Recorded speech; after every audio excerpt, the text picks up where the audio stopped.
सोरगोआव आरो पृथिबियाव बि जिसु ख्रिस्टनि बाखनाय जानाय जाथोंसै। जय मसीह, प्रेज द लर्ड। अनजाग्रा प्रियफोर साफ्रोम नायगिरि नोंथांमोनखौ बासायगिरि प्रभु जिसु ख्रिस्टनि मुङै खुलुमहरदों आरो लोगोसे फिन दिनैनि गोदान भिडिअनि गेजेरजों बरायदों। अनजाग्रा प्रियफोर, दिनै मोनसे बेबायदि रादाब लानानै फैदों जि रादाबखौ जों साफ्रोमबो मोनथिनो नांगौ, जों मोनथिना थाखानाया गोनांथिथार। अनजाग्रा प्रियफोर, भारताव बेबायदि समस्याफोरा फैगासिनो दङ। राजखान्थि दैदेनगिरिफोरा बे बाथ्राखौ दिन्थिगासिनो दङ। राजखान्थि दैदेनगिरिल' नङा, गोबां धोरोमनि सुबुंफोरा बे बिसयखौ दिन्थिगासिनो दङ। बे जाहैबाय ट्राइबेल सुबुंफोर। येस, अनजाग्रा प्रियफोर, ट्राइबेल सुबुंफोरा गोबां सुबिदाफोरखौ लागासिनो दङ। एज ए जाति हिसाबै ट्राइबेल जानानै ट्राइबेलनि फान्डखौ लागासिनो दङ।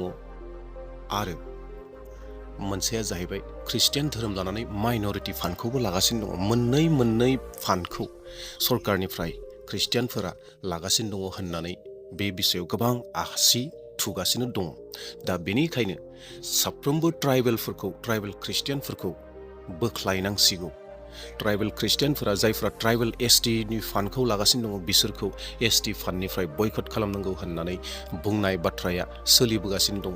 आरो दायो बे बिसयखौ रायज्लायगासिनो दङ। नोंथांमोननो मोनसे भिडिअ क्लिप लानानै फैदों जेराव केवल केथलिक ख्रिस्टियाननि मुं फैदों। केथलिक ख्रिस्टियानफोर। आरो बे रादाबा जाहैदों अनजाग्रा प्रियफोर, आदिबासिनि गेजेराव आदिबासिफोरनि दैदेनगिरिफोरा, धोरोम गुरुफोरा बे बिसयाव बाथ्राखौ बुंगासिनो दङ जे साफ्रोम आदिबासिफोरखौ, जायफोरा ख्रिस्टियान जाबाय, केथलिक ख्रिस्टियान जानानै दङ, बिथांमोना थारैनो ख्रिस्टियान जानानै थानोब्ला ख्रिस्टियानल' जादो, नाथाय आदिबासि जानो मोननाय नंलिया। आरो जुदि एसटि मर्यादाखौ नांगौब्ला केथलिक ख्रिस्टियानखौ नागारदो, आदिबासि जादो। बेबायदि मोनसे बाथ्राया फैगासिनो दङ। दा बेवहाय नोंथांमोननो बेबायदि रादाबखौ लानानै फैदों। अनजाग्रा प्रियफोर, नोंथांमोना गोसो होनानै नायगोन। बे केवल बबेबा जिल्लानि, बबेबा रायजोनि बाथ्रा नङा। अनजाग्रा प्रियफोर, बे सानसे जोंनियावबो फैगोन। अलरेडि बे बाथ्राखौ जों साफ्रोम बर' ख्रिस्टियानफोरखौ आसि थुगासिनो दंखायोखा। गोबां बिसयाव, गोबां समनिफ्राय बे बिसयखौ आसि थुगासिनो दङ, बुंगासिनो दङ आसामनि दैदेनगिरिफोराबो। दा बेवहाय अनजाग्रा प्रियफोर, बे रादाबखौ नायग्रोदो। बिनि उनाव माखासे बाथ्राफोरखौ जोबनाय फारसे आङो बुंहैसिगोन। आरो बेजोंनो लोगोसे खावलायदों, सोरबा जुदि चेनेलाव गोदान फैदोंब्ला चेनेलखौ साबस्क्राइब खालामना लादो, जेन बेबायदिनो ख्रिस्टियानजों सोमोन्दो थानाय, लोब्बा थानाय रादाबफोरखौ नोंथांमोना जेन फैबाय थानाय समफोराव मोनबाय थानो हायो। आरो लोगोसे मोनसे लाइक होगोन आरो हायोब्ला भिडिअखौ शेयार खालामगोन, जेन साफ्रोम बर' ख्रिस्टियानफोरा बे बाथ्राखौ मोनथियो। दे अब्ला प्रियफोर, नायदो।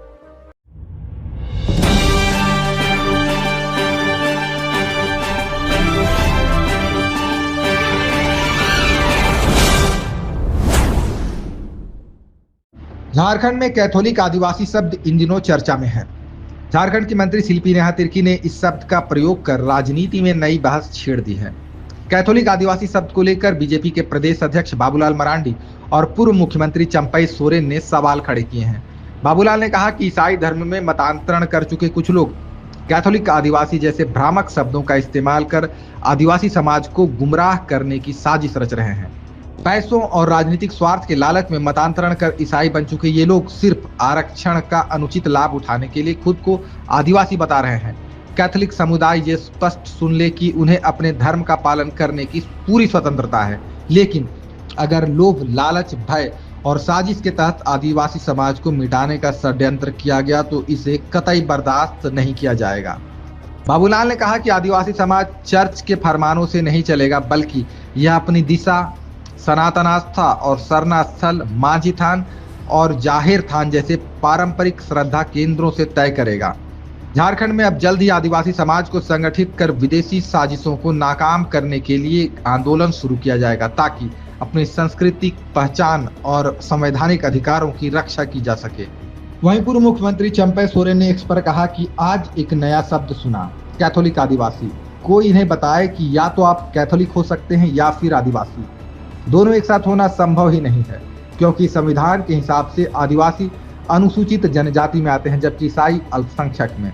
नवंबर 2024 में सुप्रीम कोर्ट ने अपने फैसले में कहा है कि ईसाई धर्म में जाति व्यवस्था नहीं होती, इसलिए धर्म परिवर्तन के साथ ही आप दलित आदिवासी होने की पहचान खो देते हैं। आदिवासियों की पहचान उनकी विशिष्ट संस्कृति, परंपराओं, भाषा और जीवन शैली में निहित है। हम पेड़ के नीचे बैठकर पूजा करने वाले लोग हैं। जन्म से लेकर मृत्यु तक हमारे जीवन के सभी संस्कारों को पाहन पढ़ा राजा मानकी मुंडा और मांझी परगना पूरा करवाते हैं, जबकि धर्म परिवर्तन के बाद वे लोग इसके लिए चर्च में जाते हैं। वहां मरांग बुरु या सिंगभोंगा की पूजा होती है क्या? जिस किसी ने भी धर्म परिवर्तन कर लिया या आदिवासी जीवन शैली को त्याग दिया, उनसे हमें कोई दिक्कत नहीं। आप जहां हैं आराम से रहिए, लेकिन हम यह सुनिश्चित करेंगे कि भारतीय संविधान द्वारा आदिवासी समाज को दिए गए आरक्षण के अधिकार में आप अतिक्रमण न कर पाएं। ख्रिस्ट'नि बिसाफोर नोंथांमोना थोंजोङैनो अलरेडि नुखाबाय बेयावहाय मा सोदोब बाहायदों। बे जाहैबाय केवल केथलिक ख्रिस्टियाननि बिसय बाथ्राखौ बुंदों। अनजाग्रा प्रियफोर, नंगौ गोबां केथलिक ख्रिस्टियान सुबुंफोरखौ गोबां मानसिफोरा, गुबुन धोरोमनि मानसिफोरा मोनथिगौ जे ख्रिस्टियाननि गेजेराव केवल केथलिक ख्रिस्टियानल'सो दङ होननानै बिथांमोना मोनथिगौ। ख्रिस्टियाननि गेजेराव जे बेसेबां बाहागोफोर दङ बेफोरखौ बिथांमोना मोनथिया। दा बेयावहायनो केथलिक ख्रिस्टियान होननानै सोदोबखौ हयथ' बिथांमोना बाहायदों। नाथाय केवल केथलिक ख्रिस्टियानफोरनि बे समयसा नङा अनजाग्रा प्रियफोर, साफ्रोमबो ख्रिस्टियानफोरनि बाथ्रा। साफ्रोम ख्रिस्टियानफोरखौ बिथांमोना बुंदों। बिथांमोननि बुंनाया बे, जोङो बेखौ मोजां नायोब्ला ओरैबायदि जाहैबाय जे मोनसे गोदान जाति मोनसे क्रिएट खालामनायनि, नङा होमब्ला? मोनसे गोदान जातिसो क्रिएट खालामनाय, जेराव बिथांमोना बुंदों जे ख्रिस्टियान जानाय लोगो लोगोनो आदिबासियाव थानो मोननाय नङा। आदिबासिनि जिथु आदिबासि मुं दङ, हारिनि मुं दङ, बे हारिखौनो दाननानै लानो नांगौ। आरो ख्रिस्टियान मोनसे हारि हमनानै ला, बेबायदि धोरोम, बेबायदि मोनसे बाथ्राया फैदों। ख्रिस्टियान मोनसे हारि जासिगोन ख्रिस्टियाना। माबायदि बाथ्रा साननानै नायोब्ला बोरै, माबायदि बाथ्रा आंथ' बुजिना मोनहैयाखिसै। दा बेयावहाय आंबो बाथ्राखौ बांद्राय बुंलिया, हयथ' गोबां बुंबा गोबां मानसिफोरनि गोसोआव गोबां बाथ्राया नांगोन। नाथाय माबायदि मोनसे धोरोम जेराव ख्रिस्टियान धोरोमखौ लानायखाय, जिसु ख्रिस्ट'खौ नाजावनायखाय, सैथो इसोरखौ नाजावनायखाय दिनै संसारनि मानसिफ्रा, बुहुमनि मानसिफ्रा माबायदि हागौ, बबेथिंफ्राय हागौ ख्रिस्टियानफोरखौ सेबनानै दोननो, नाख्रेबनानै दोननो, बेखौल' नागिरो। जेरावहाय जिसु ख्रिस्ट'आ बुंखादोंमोन, नङा होमब्ला? आंनि मुङै नोंसोरो नासयजागोन, आंखौ नाजावनायखाय नोंसोरो जेलाव थानो गोनां जागोन, जोबथेसालियाव दोनजागोन, सिथारजागोन, नासयजागोन, बदनाम खालामजागोन। दिनै बेफोरनो जागासिनो दङ। दिनै जेरैथिंफ्राय हागौ ख्रिस्टियानफोरखौ दबथायना दोननो थाखाय, ख्रिस्टियानफोरखौ कन्ट्रल खालामनो थाखाय बेफोरबायदि नाजागासिनो दङ। दा बेयावखायनो बेफोरबायदि सोदोबफोरा, बेफोरबायदि रायज्लायनायफोरा फैगासिनो दङ जे ख्रिस्टियानफोरा, जिहेतु भारताव ख्रिस्टियानफोरा माइनरिटि जानानै दङ, आरो बेयावहाय माइनरिटिनि फान्डफोरखौ मोनो माइनरिटि जानायखाय, आरो बेजोंनो लोगोसे एसटि खाय, ट्राइबेल मानसिखाय ट्राइबेलनि फान्डखौ मोनो। दा बेखौनो गोबां मानसिफ्रा मेगन सालायबाय जे बिसोरो ख्रिस्टियानफोरा आरो ट्राइबेलाव थानानैबो गोबां फान्डखौ लागासिनो दङ। बेखौ मेगन सालायबाय दानाबा।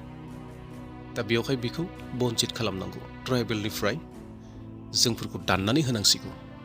आदिबासिनि बाथ्रा फैदों बेयाव। नंगौ अनजाग्रा प्रियफोर, आदिबासिनि बाथ्रा। आदिबासिफोराबो जिहेतु ट्राइबेल, बे बाथ्राया झारखन्डनि बाथ्रा अनजाग्रा प्रियफोर, जोंनि आसामनि बाथ्रा नङा। नाथाय जोंनि आसामावबो अलरेडि बे बिसयाव बाथ्राखौ सावरायगासिनो दङ, आरो बे रादाबा गोबाव समनि रादाब नङा अनजाग्रा प्रियफोर। बे रादाबा बे दाननि दा सोलिबाय थादों, बोहैबाय थानाय बे जिथु दान दङ, बेयाव रायज्लायबाय थानाय मोनसे बाथ्रा बियो। दा बेयावहाय अनजाग्रा प्रियफोर, बे बिसयाव जोंनि ख्रिस्टियान लिडारफोर दङ, सानगिरिफोर दङ, सान्थौगिरिफोर दङ। बिथांमोना सानगोन, बिथांमोना बे बिसयाव बाथ्राखौ माबोरै बुंनो नांगौ, बिथांमोननो इसोरा गियान होथों माबायदि। दा बेयावहाय पान्नालाल, भारतनि जाया ख्रिस्टियान फरामनि आफादगिरि, बिथाङा बेयावखायनो बुंदोंमोन जे साफ्रोमबो ख्रिस्टियानफोरा हाथियार लानो नांगौ, आरो बे हाथियारा मा?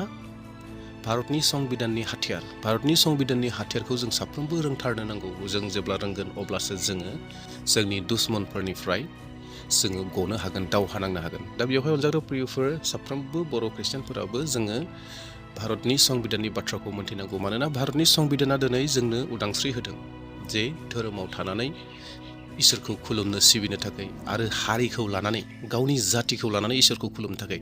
दिनै जोङो ट्राइबेलाव थानानैनो जोङो इसोरखौ खुलुमनो थाखाय। नाथाय ट्राइबेलखौ नागारनांगौदि, ट्राइबेलखौ नागारनानै, गावनि हारिखौ, जातिखौ नागारनानै गुबुन जाति जानो थाखाय जोंखौ संबिधाना थोना, संबिधाना जोंखौ बेखौ एलाउड होआखै।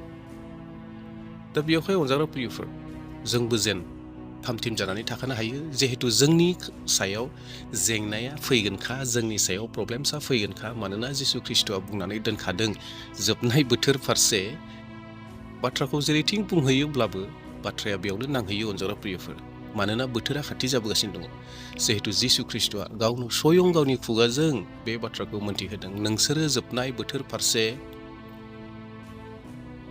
जोबथेसालियाव दोनजागोन नासय जागोन निन्दि जागोन सिथार जागोन होननानै जिसु ख्रिस्ट'आ बुंखादोंमोन आरो बे दिनै बेनो जादों राजखान्थि भाबैबो जोंखौ नाख्रेबनो जाति लानानैबो नाख्रेबनो गोबां रोखोमनि नङा होमब्ला अनजाग्रा प्रियफोर दा बेयावहाय आसा खालामदों नोंथांमोना बे रादाबखौ नायनायनि गेजेरजों एसेब्लाबो माबा मोनसेब्लाबो रोंनानै थाखादों होननानै देवब्ला प्रियफोर दिनैनि रादाबखौ बेसेयावनो दोनथ'नोसै गोबां बाथ्राखौ बुंनो हास्थायाखिसै थेंक इउ प्रेज द लर्ड बयहाबो इसोरनि सुख सान्थिया थाथों आरो बयबो आशीर्बाद मोनथोंसै थेंक इउ आमेन